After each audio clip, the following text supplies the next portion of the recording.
নমস্কার, আমরা আছি রঞ্জন ভট্টাচার্যের সাথে। আমরা কথা বলবো অত্যন্ত প্রাসঙ্গিক একটা ব্যাপারে। বাংলার ফুটবলে নতুন ভোর হয়েছে কয়েকদিন আগেই। সন্তোষ ট্রফিতে বাংলা চ্যাম্পিয়ন হয়েছে।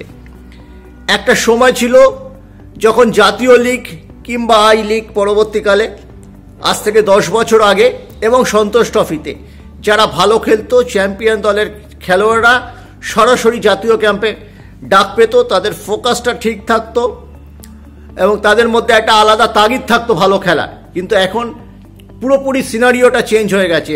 আইএসএল এর খেলোয়াড় বাদে গত 10 বছরে একটি ছেলে জাতীয় শিবিরে ডাক পেয়েছিল, ছেলেটির নাম ডেভিড। তবুও মোহামেডানকে চ্যাম্পিয়ন করানোর পরে ডেভিড হয়েছিল, মানে তখন বোঝাই গিয়েছিল যখন ডাক পেয়েছে এই ছেলেটি পরবর্তীকালে আইএসএল এ খেলবে। এই যে রবিলাল মান্ডি, রবি হাঁসদা, সুপ্রতীক হাজরা বলে যে ছেলেটি ডিফেন্সিভ ব্লকার হিসেবে চোখ টেনেছে, একটু কম আলোচনা হচ্ছে। এই যে যারা খেললো, এবং আমাদের মনোতোষ মাঝি অত্যন্ত চমৎকার খেলেছে, গোলকিপারও ভালো খেলেছে আমাদের সামন্ত, সৌরভ সামন্ত।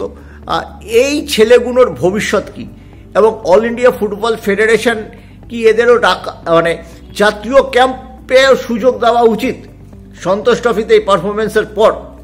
দেখুন, বিশেষ করে যখন একজন আমাদের প্রাক্তন ফুটবলার সভাপতি। তো দেখুন, এটা অবশ্যই এটা সবারই এই জায়গাটা ফোকাস করা উচিত। কারণ সন্তোষ ট্রফিটা হচ্ছে এখন সন্তোষ ট্রফি যে স্ট্যান্ডার্ড, একদম খুব সত্যি করে বলা, যেটা corridor of I league and ISL. মানে একটা প্লেয়ার কেন সন্তোষ ট্রফি খেলে কোথায় যাবে? সিএফএল খেলে, সিএফএল এর ভালো খেলে বা লোকাল রিজিওনাল লিগগুলো ভালো খেলে স্টেট টিমে চান্স পাওয়া যায়। সে প্রত্যেক জায়গাতেই, যারা আই লিগ এবং আইএসএল এ চান্স পায় না। তো অটোমেটিক্যালি এইটা যখন সাকসেস হচ্ছে, এই খেলাটাই যখন কম্পিটিশনে সাকসেস হচ্ছে, তার মানে এটাই হচ্ছে corridor of I league and ISL. I league এবং আইএসএল এ প্লেয়ার রিক্রুটমেন্টের জায়গা হচ্ছে আপনার সন্তোষ ট্রফি এই মুহূর্তে।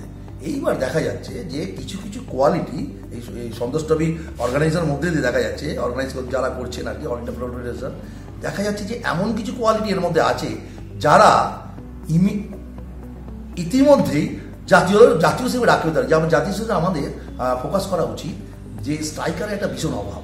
তাহলে এই জায়গাটা কিন্তু আমাদের, যেহেতু ইন্ডিয়ান ছেলেরা স্ট্রাইকার খেলবে, বিশেষ বিশেষ কিছু পজিশন আছে, সেন্টার ব্যাক পজিশন, এইসব পজিশনে যদি ফোকাস করা যায়, আমাদের যদি ভালো ছেলে এখান থেকেও আমরা পাই, আই লিগ এবং আইএসএল বাদ দিয়েও যদি এই ছেলেগুলো এখানে কিছু ভালো ছেলে থাকে, প্যারামিটার যদি সেখানে ম্যাচ করে, যে আমাদের কি প্যারামিটার দরকার ন্যাশনাল লিগের জন্য, ন্যাশনাল টিমের জন্য, তো সেখানে যদি ম্যাচ করে তাহলে হোয়াই নট, কেন নেবো না? আমাকে আইএসএল খেলতে হবে, কে ম্যান্ডেটরি, এমন কী দরকার আছে? আইএসএল দেখুন, বকলমে আইএসএল কিন্তু একটা টাইপ অফ এক্সিবিশন টুর্নামেন্ট। আপনার যেখানে নামা ওঠা নেই, এখন ওঠা আছে, নামা নেই। খুব সত্যি কথা বলছি, আপনি দেখেন চাকচিক্য সব কিছু দারুণ, কিন্তু এইটা যেদিনকে পূর্ণতা পাবে এই টুর্নামেন্টটা, যেদিনকে নামা থাকবে, এই যে বিদেশ থেকে সব কোচরা আসে, কি চাপ আছে বলুন? কোনো তো চাপ নেই তাদের।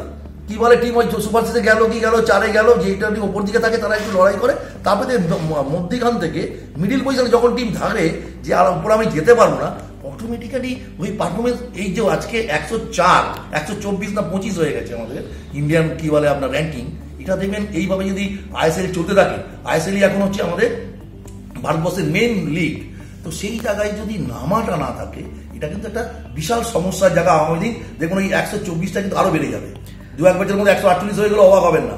কেননা ওই দিকে নেই, তার জন্য প্লেয়ারদের পারফরমেন্স কেন নামাটা চাপটা থাকলে, ইস্টবেঙ্গল যে প্রথমে 6টা ম্যাচ হেরে গেছিল, আপনি এটা ভাবার দেখবেন পরে সপ্তম ম্যাচ 6টা করে কাঁপবে যে নামার ব্যাপারটা থাকলে। তো আমি যাই হোক, এদিকে আমি যেটা বলতে চাইছি, যে জায়গা থেকে আমি একটু অন্যদিকে চলে যাচ্ছিলাম, যেটা হচ্ছে যে তাই জন্য এখানে আপনাদের দেখতে হবে, যেমন আমি রবি হাঁসদা বলি, রবি হাঁসদা, আমি আমাদের সেট নিয়ে একটু বলি। রবি হাঁসদা এবছর যে ফুটবল ওখানে খেলেছে, মনোতোষ মাঝি, এদেরকে কিন্তু আমি বলছি জাতীয় শিবিরে না ডাকার কোনো কারণ নেই। ইভেন আমি বলছি আমাদের যে কি বলে আপনার লেফুল ব্যাগ আছে, ওকে একটু টাইম দিতে হবে। আমি বলেছেন বলেই আমাকে বলে দিতে হবে।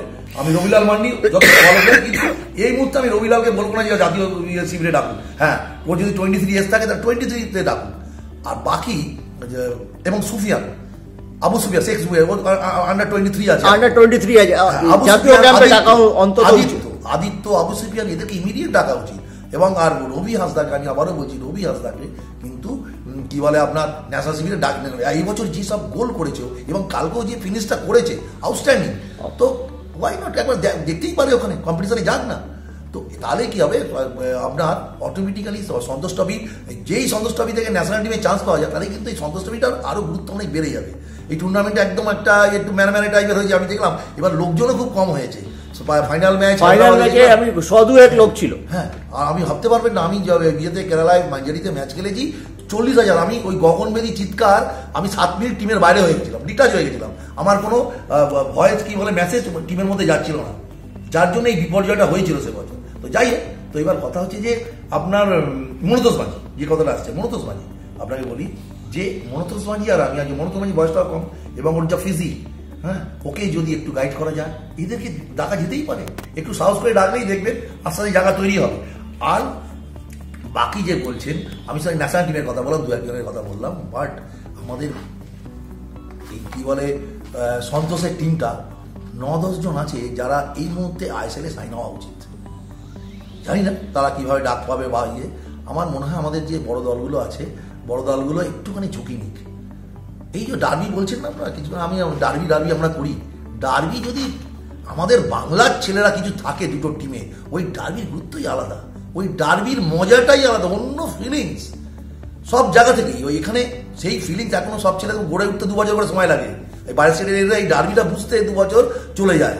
তো সেই জন্য বলছি আমাদের বঙ্গ সন্তানদের কিন্তু একটুখানি, এখন তো একটি কি দুটি ছেলে খেলে, চক্রবর্তী, সুভাষিস বসু। হ্যাঁ, তো এবার কথা হচ্ছে, তো সেই জায়গা থেকে আপনার এই ছেলেগুলোকে কিন্তু যদি ঠিক করে প্ল্যাটফর্ম এবছর দেওয়া হয়, তাহলে কিন্তু আমি শুধু রিজার্ভ টিম দিয়ে দিলে আবার কিন্তু সর্বনাশ হয়ে যাবে। এই ছেলেগুলো কে কখন কোচ হবে, হ্যাঁ, তার পছন্দ হবে না। তো তাই জন্য যাই হোক, একদম ওরা পরীক্ষাটা, কঠিন পরীক্ষা ওখানেই দিই। আমার মনে হয় তাতে লাভ হবে, লাভ বই ক্ষতি হবে না, এটুকু বলতে পারি। বেশ কিছু ছেলে আছে, চাকুমান্ডি ইজিলি ওকে দেওয়া যেতে পারে, যেভাবে আমাদের আমি দেখছি সেন্ট্রাল মিডফিল্ডে প্লেয়াররা খেলে, চাকুকে যদি সাহস করে কি বলে আপনার খেলানো যায়, চাকু খেলে দেবে। চাকু, তারপর হচ্ছে আপনার আমাদের রবিলাল মান্ডি, কি বলে আপনার মনতোষ, কি বলে আপনার রবি হাসদা, হ্যাঁ, অমরনাথ বাস্কে বলে ছেলেটি, হ্যাঁ, ভীষণ পাওয়ারফুল। কারণ আইএসএল খেলতে গেলে স্ট্রেংথ লাগবে, ঠিক আছে। তো সেই জন্য কি বেশ কিছু ছেলে তৈরি আছে যারা কিন্তু এই যে আপনার প্রধান, বিক্রম প্রধান, সৌরভ, এদেরকে কিন্তু ইমিডিয়েট আইএসএল এর স্ট্রাকচারে নেওয়া যেতেই পারে। আপনি একদিক থেকে ঠিকই বলেছেন, আইএসএলে আজকে যদি অবনমন থাকতো, তবে হয়তো আমরা যে হিসেব করছি যে ইস্টবেঙ্গল শেষ 6 যেতে পারবে কিনা, তখন হিসেবটা করতে হতো ইস্টবেঙ্গল অবনমন বাঁচাতে পারবে কিনা। সেটা সব টিমের ক্ষেত্রে, স্পোর্টিং এর ক্ষেত্রে খুব কঠিন কাজ হয়ে যেত। আমি ওভারঅল একটা কথা বলছি, একদম যেটা আমরা কোচিং করি, নামার একটা রেলিগেশন এমন একটা চ্যাপ্টার, কোচেদের কাছে কোনো চাপই নেই। অলরেডি মেহমান স্পোর্টিং এর একজন শীর্ষকর্তা বলেছেন এবছর আর বেশি কিছু করে আমরা করবো কি, এখানে যাই হোক নেক্সট ইয়ার আমরা দেখবো, কারণ নেক্সট ইয়ার অল ইন্ডিয়া বলছে যে চালু হতে পারে, চান্স আছে অবনমন। একদম সঠিক জায়গায় ধরেছেন। সেই জন্য ওই জায়গাটাকে নিয়ে ভাবতে হবে, তাহলেই কিন্তু আইএসএল যে ধরনের টুর্নামেন্ট আরো বেশি উন্নতি হবে, যদি নামাটা থাকে, রেলিগেশনটা এসে যায়। অনেক ধন্যবাদ, থ্যাংক ইউ।